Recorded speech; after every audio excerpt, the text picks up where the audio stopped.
일전에 집에서 막걸리로 소주를 만드는 영상을 만든 적이 있는데요. 그 영상이 소주이긴 소주인데 우리가 흔히 마시는 제대로 된 희석식 소주는 아니었습니다. 그래서 오늘은 집에서 최대한 시판 희석식 소주랑 비슷하게 희석식 소주를 만들어 보려고 합니다. 먼저 타피오카부터. 다들 아시다시피 희석식 소주는 주정을 희석해서 만드는데 그 주정은 거의 대부분 이 타피오카로 만든다고 합니다. 저는 오늘 타피오카 전분 5kg를 준비했고요. 이 타피오카 전분을 면 보자기를 깐 찜냄비에 붓고 수증기가 골고루 통과할 수 있도록 평평하게 펴준 뒤에 뚜껑을 덮고 푹 찝니다. 아래쪽만 익고 위쪽은 설익는 걸 방지하기 위해 중간에 한번 뚜껑을 열고 전체적으로 한번 뒤집어 섞은 뒤에 다시 뚜껑을 덮고 조금 더 쪄줍니다. 저는 총 1시간 10분 정도 쪘고요.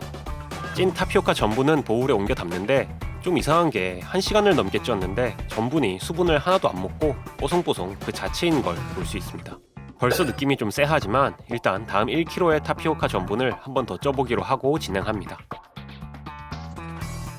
2차로 1시간 20분을 찐 뒤에 보울에 옮겨 담는데 역시나 마찬가지로 뽀송뽀송 그 자체입니다. 이게 수분을 먹고 있었으면 이런 식으로 반투명한 떡같이 되었을 텐데 제가 기대했던 결과는 아닌 것 같습니다. 마찬가지로 무게를 재보니 수분을 먹고 익었으면 무게가 늘어야 할 텐데 찌기 전 무게 1kg가 그대로였습니다. 그래서 뜨거운 물을 전분에 부어 넣어 섞어가면서 전분을 익히기로 계획을 바꾸고 물을 끓인 뒤에 1kg 전분에 1리터의 끓는 물을 나누어 부어가면서 전분을 익혔습니다. 저는 지금 첫 번째 배치에서는 좀 뭉친 부분이 보이는데 집에서 하실 때는 뭉친 부분이 없게끔 충분히 저어주시는 걸 추천드리고요. 좀 전에 쪄뒀던 안 쪄진 타피오카 전분이랑 나머지 타피오카 전분도 끓는 물 1리터씩을 부어가면서 잘 섞어줍니다. 다들 아시겠지만 전분 반죽은 비뉴턴 유체로 힘을 가하면 가할수록 더 단단해지는 성질을 갖고 있는데 덕분에 이걸 젓는 게 여간 빡센 게 아닙니다. 오늘도 고생하는 어깨랑 팔꿈치에 미안한 마음을 갖고 타피오카 전분을 모두 잘 섞어준 뒤 이걸 제일 큰 볼에 모두 합쳐줍니다. 저는 갖고 있는 제일 큰 그릇이 이 보울이고 여기에 4kg밖에 안 들어가서 타피오카 전분 4kg만 사용했고요. 전분 반죽을 모두 합쳤으면 이제 이 전분 반죽을 당화시켜야 하는데요. 곡물에 들어있는 전분은 효모가 소화할 수 없기 때문에 막걸리를 만들 때 누루 안에 들어있는 당화 효소를 이용해 전분을 당화시켜 효모가 소화할 수 있는 당류로 바꿔주는 걸 아실 겁니다. 하지만 희석식 소주 만드는데 번거롭고 비용도 더 드는 누룩을 사용할 필요가 없기 때문에 간편하고 경제적으로 바로 당화 효소를 이 전분 반죽에 투입해줍니다. 저는 오늘 글루코아밀레이스를 준비했고요. 이 글루코아밀레이스 분말을 물에 용해시켜서 글루코아밀레이스 용액을 만든 다음 이 용액을 전분 반죽에 넣고 아래층까지 잘 섞을 수 있도록 충분히 섞어줍니다. 완전히 섞였으면 당화가 진행되도록 실온에서 1시간 정도 놔두고 그동안 난장판이 된 테이블을 좀 정리합니다. 이제 이 당화 효소가 들어간 타피오카 반죽을 발효통에 나눠 담습니다.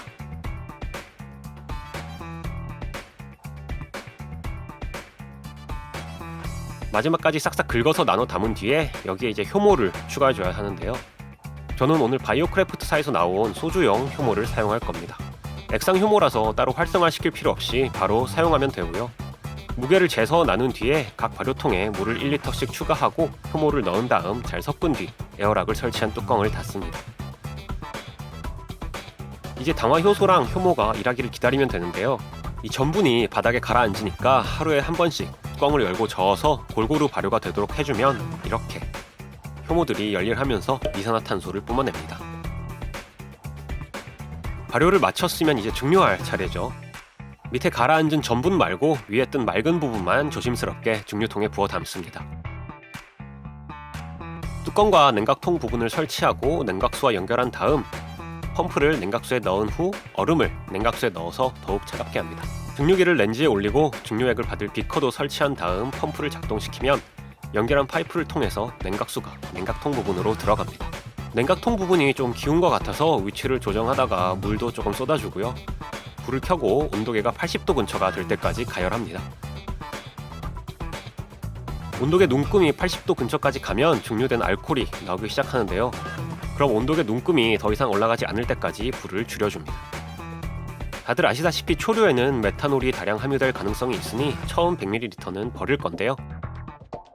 버리기 전에 도수를 재보면 대략 63도 정도가 나옵니다. 이대로 매 100ml마다 도수를 재가면서 도수가 20% 이하로 떨어지거나 온도계 눈금이 90도에 도달할 때까지 증류를 했습니다. 마지막으로 나온 100ml가 13% 정도 나와서 이건 버리고 1차 증류를 중지한 다음 일단 정리를 좀 해줍니다.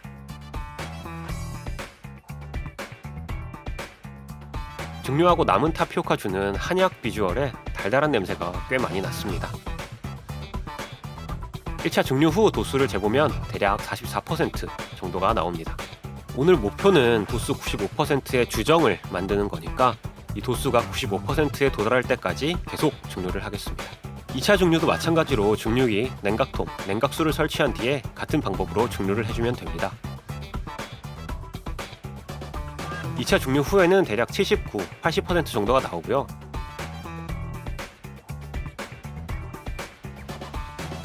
같은 방법으로 증류를 반복하다 보면 대략 87% 정도의 술이 나오는데 더 반복해도 로스만 늘 뿐 도수가 올라가지 않는 걸로 봐서는 집에서 이 단식 증류기로는 여기가 한계인 듯 합니다. 다행히 곡물 발효 주정의 경우 알코올 도수 85% 이상이면 주정이라고 부를 수 있다고 하니까 일단 집에서 주정을 만드는 건 성공했고요. 이제 이 주정을 물로 희석하면 희석식 소주가 되는 거죠. 일단 증류기 정리부터 먼저 합니다. 4kg의 타피오카 전분과 8리터의 물에서 204ml의 87% 도수의 주정을 뽑아냈습니다. 주정을 만들었으니 여기에 불이 붙을지 한번 해보겠습니다. 아까우니까 조금만 접시에 부어주고 집에 라이터가 없어서 토치로 불을 붙인 뒤 조명을 꺼주면 이렇게 제가 지금까지 본 어떤 촛불보다도 아름답게 불꽃이 일렁이는 걸 볼 수 있습니다. 다시 조명을 켜고 접시를 치우려고 했는데 생각보다 불이 오래가고 뜨거워서 다시 원위치 시킨 뒤 불이 꺼질 때까지 기다렸다가 치웠습니다. 주정을 희석하기 전에 소주를 담을 병이 필요하겠죠. 병 때문에 어쩔 수 없이 소주를 3병 마시고 빈 병을 씻은 뒤에 끓는 물에 열탕 소독을 합니다. 소주병은 거꾸로 세워서 말려주시고 소주를 희석할 준비를 합니다. 200ml의 87% 주정을 16.5%의 희석식 소주로 만들기 위해서 1030ml의 물을 붓고 잘 섞어줍니다. 그리고 도수를 재보면 대략 16과 17 사이에 떠있는 걸 볼 수 있습니다. 여기에 이제 소주에 단맛을 더해줄 액상과당을 넣어줄 건데요. 액상과당이 들어가는 참이슬의 칼로리는 병당 331kcal이고 과당이 안 들어가고 순수하게 알코올만 16.5%인 술의 칼로리는 대략 327kcal 정도 되니까 둘의 차이는 약 4kcal 정도 납니다. 그러니까 병당 1g 정도의 액상과당이 들어간다고 보면 되겠죠. 준비한 액상과당을 필요한 만큼의 무게를 재서 소주에 넣고 잘 섞어서 녹여줍니다. 자, 이제 마지막 단계입니다. 소독해서 말려뒀던 소주병을 가져와서 준비한 소주 라벨을 붙여줍니다. 깔때기를 이용해서 소주를 병에 채운 뒤 뚜껑을 닫으면 집에서 만든 희석식 소주 완성입니다. 마셔보겠습니다.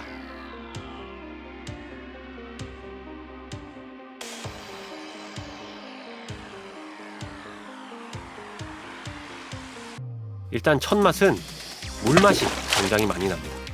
평소에 정수기 물 마시면서 물맛을 느껴보신 적이 있으신가요?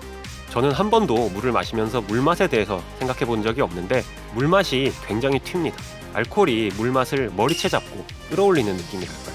다음으로는 한 모금 삼킨 뒤 목구멍 뒤에서 뭔가 박하향 같은 게 나는데 이게 타피오카의 향인지는 제가 타피오카를 먹어본 적이 없어서 모르겠네요. 시판용 희석식 소주랑 비교해보기 위해서 어쩔 수 없이 참이슬 한 병을 사왔고요. 뚜껑을 따고 한 잔 따른 뒤에 마셔보겠습니다. 그런데 이렇게 한 잔 비교해가면서 마셔보니까 다른 점이 확실히 나는데 우선 이 참이슬이 훨씬 더 답니다. 이전까지는 소주를 마시면서 이렇게 단지 몰랐는데 이렇게 비교하면서 한 잔씩 먹어보니까 확연히 더 다네요. 참이슬에는 과당 외에도 효소 처리 스테비아, 에리스리톨, 토마틴 등 감미료가 더 들어가는데 아마 거기서 비롯된 단맛이 아닐까 싶고요. 단맛을 뒤이어서 한잔 하면 크 소리가 나오게 하는 그 알코올 맛이 혓바닥과 목구멍을 칩니다. 집에서 만든 희석식 소주랑은 다르게 알코올 향을 제외하고 별다른 향은 없습니다. 그리고 신기한 건 여기서는 물맛이 튀지가 않습니다. 물맛이나 기타 불쾌한 맛과 향을 제거하려고 활성탄 필터에 거르는 등 뭔가 여러 가지 처리를 한다고 들었는데 확실히 물맛이 나지가 않으니까 마시기는 더 수월하네요. 참이슬을 마신 뒤 다시 뮤이슬을 마셔보면 역시나 물맛이 제일 튀고요. 참이슬에서는 안 느껴지는 뭔가 향도 확실히 나긴 납니다. 만약에 이게 진짜 타피오카의 향이라면 저는 타피오카랑은 안 맞는 걸로 하겠습니다. 다시 참이슬을 마셔보니까 단맛이 아까보다 더 느껴지는 게 이제 슬슬 좀 질리기 시작하고 오히려 뮤이슬 쪽이 물냄새랑 향만 좀 잡으면 덜 달고 나을 것 같기도 합니다. 개인적인 바람은 단맛을 좀 줄인 그런 소주가 나와줬으면 싶기도 하네요. 자, 이렇게 오늘은 집에서 세계에서 제일 많이 팔리는 증류주 1위인 소주를 만들어 봤습니다. 새해도 밝았고 이제 곧 설인데요. 이번 설에는 오랜만에 가족 친척끼리 모여서 이렇게 직접 집에서 만든 소주로 친목을 다져보는 건 어떨까요?